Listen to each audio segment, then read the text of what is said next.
Shalom. Kohalo Yahweh Shai Bahashem Rakakwadash.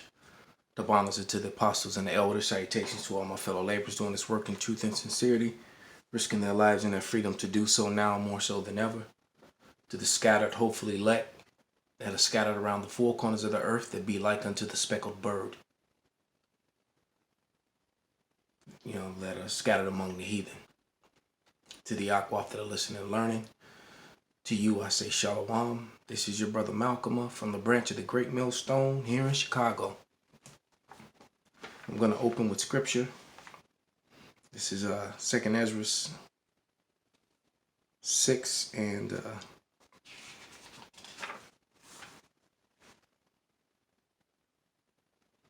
27.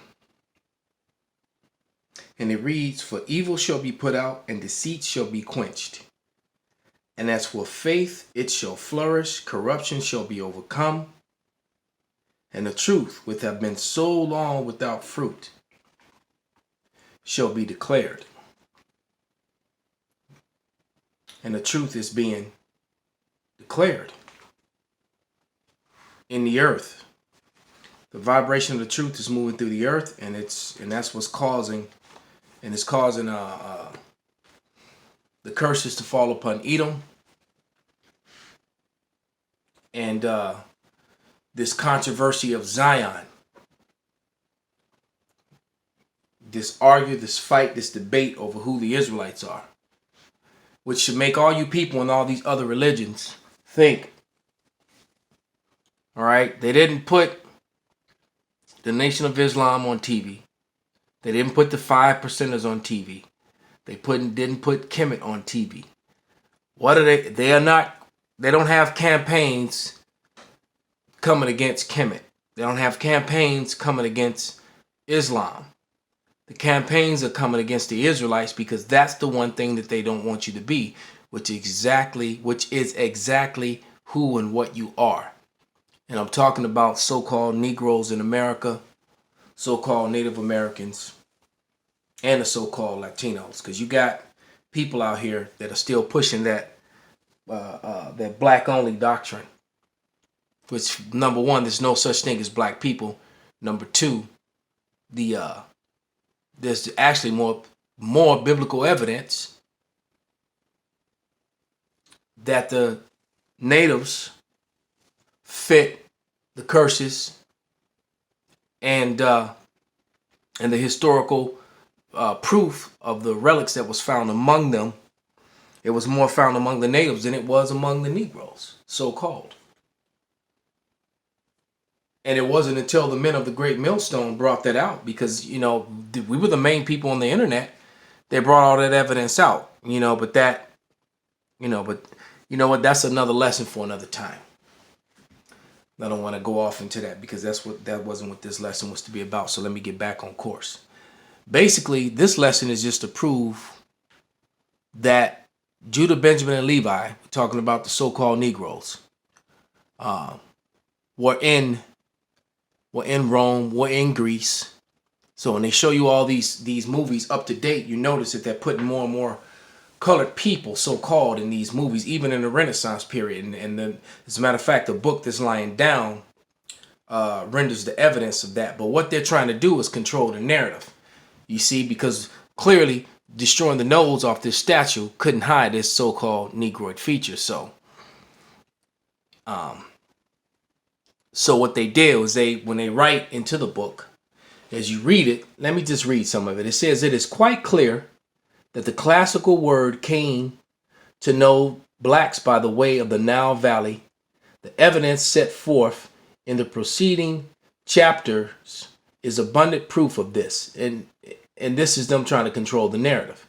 All right. We cannot, however, reject the prior Punic, later Roman Africa may have had a direct knowledge of the Africa may have had a direct knowledge of the black world, knowledge which is in of course time could have spread throughout the Roman Empire.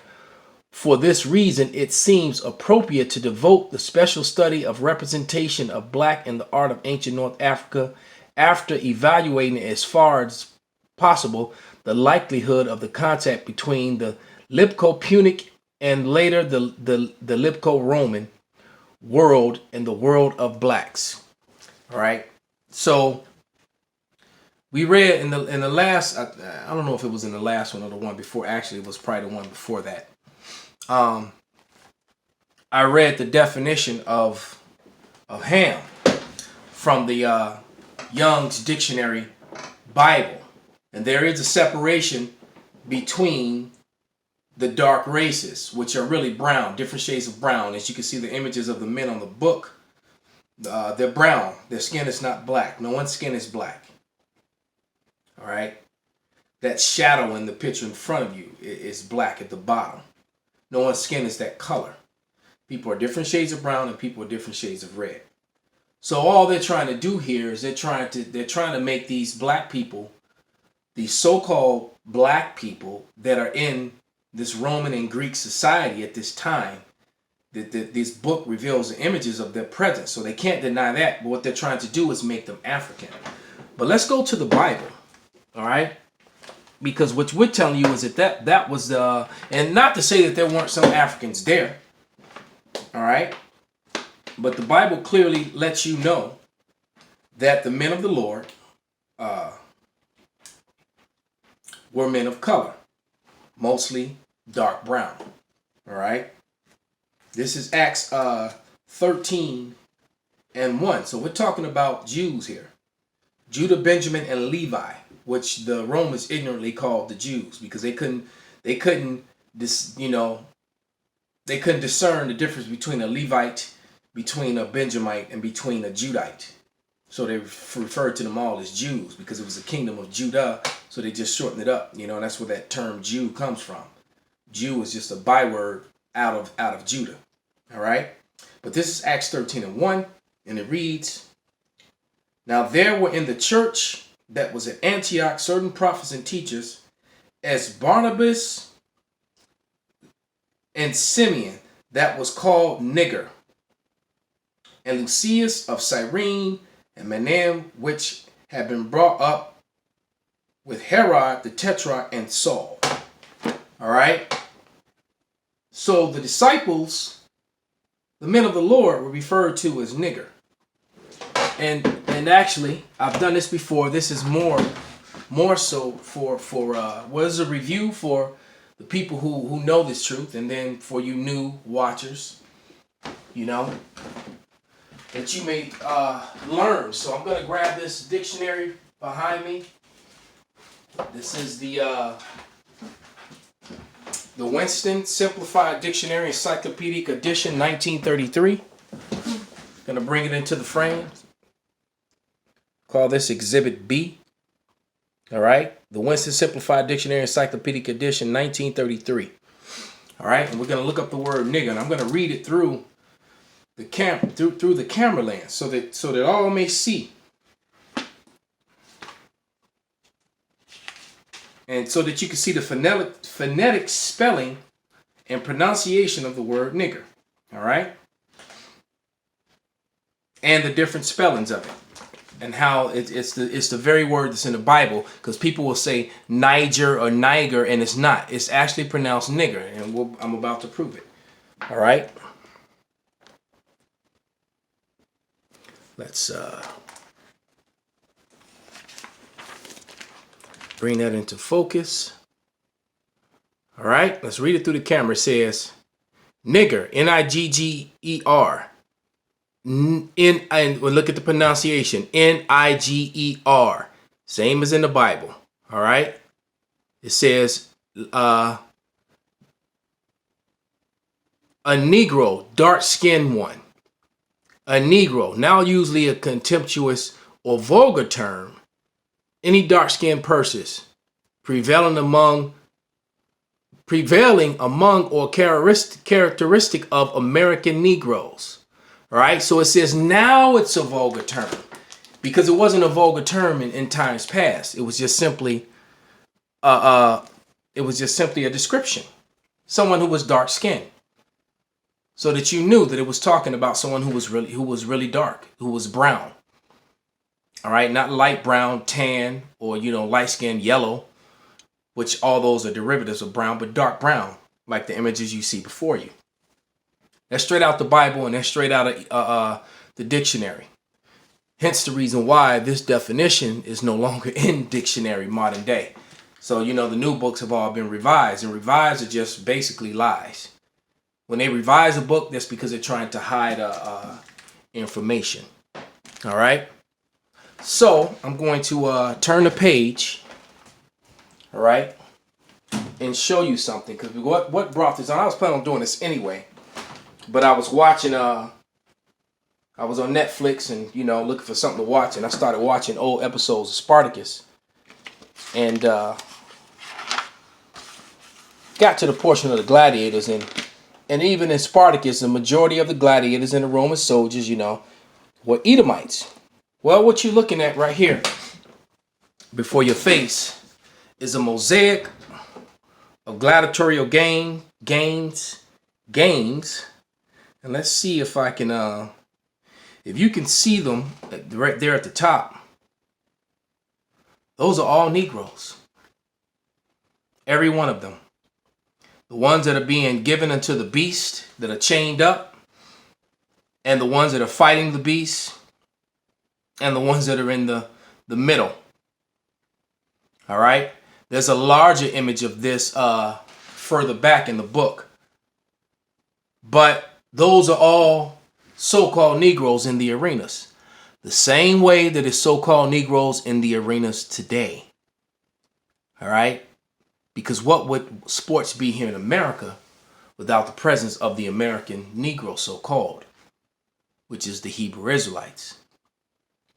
So when you watch that movie, Gladiator, when we tell you that the Negroes rose up and took over Rome, that is exactly what's happened, because not only were they the gladiators, but they were also the citizens and citizen soldiers, like Cornelius. And in the midst of all this, the Israelites woke up to their heritage. All right, we can go into the history of Nero and how he set up and burned down and did terrorist type attacks against Rome and against his own people, and then blamed it on the very said people that are on the, that you're looking at right now. He blamed it on them. He tried to make them the reason for it. And there's nothing new under the sun, as King Solomon said. All right, there is nothing new under the sun whatsoever. But let's get a scripture as to why and what was going on at that time.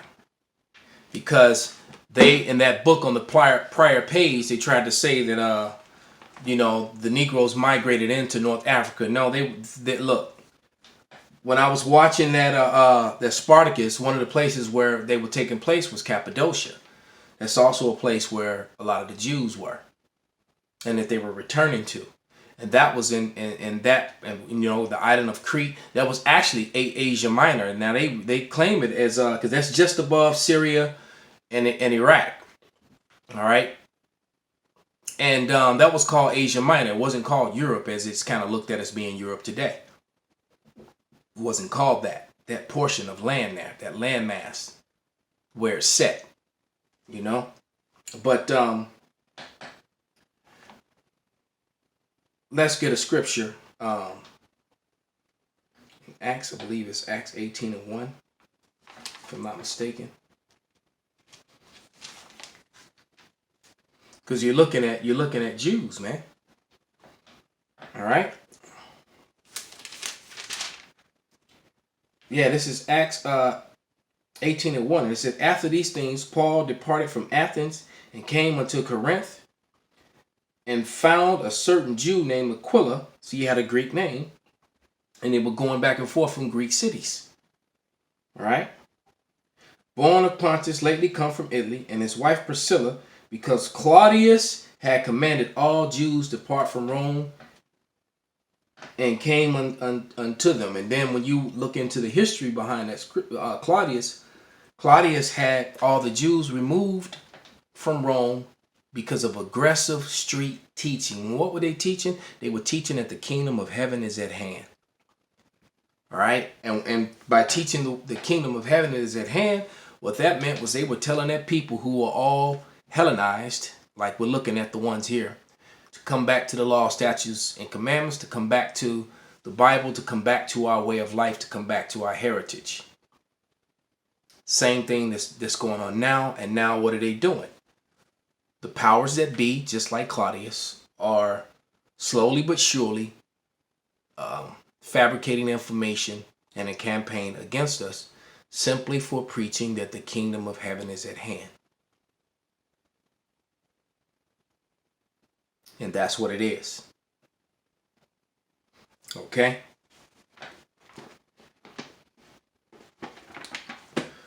So,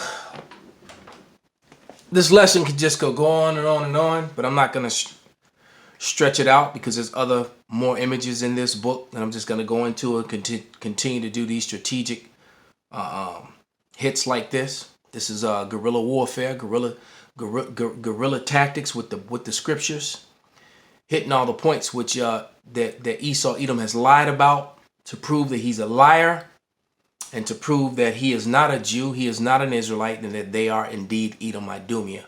Who, matter of fact, let's get that scripture and close with that, because this is where we are now. Because in Jeremiah it says that the Israelites would be discontinued from their heritage, and that another people would claim it, and that Idumea would assign the land of Israel into their own hands. And believe this. It's either Isaiah 35 or maybe it's Ezekiel.